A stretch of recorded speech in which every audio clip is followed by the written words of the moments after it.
Un mois après le procès, le tribunal a rendu son verdict. Les condamnations sont assez conformes aux réquisitions.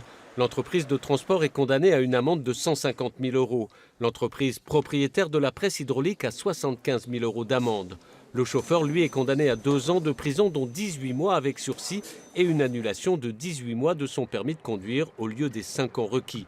La presse qui s'était renversée du camion en 2014 à Villeneuve-sous-Pimont avait provoqué la mort de 2 stagiaires d'un bus-école et de graves blessures du moniteur. Je pense que tous les intervenants dans ce transport n'avaient pas pris conscience du fait que ce matériel exigeait vraiment une compétence et une formation particulière. L'expert nous l'a bien dit, c'était un transport extrêmement complexe et donc le chauffeur n'était pas du tout habilité à le réaliser en toute sécurité.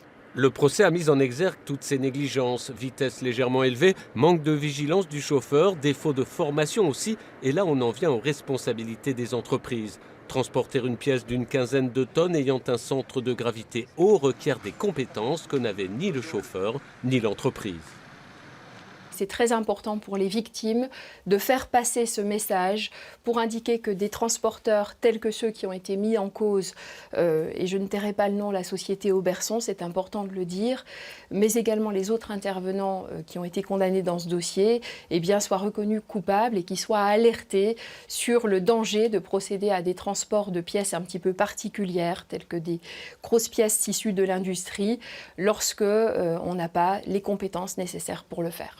Des règles d'arrimage notamment existent pour le transport de telles pièces. Puissent-elles être mieux respectées à l'avenir? C'est le sens de l'obligation de publication du jugement dans le journal Le Progrès, décidé par le tribunal.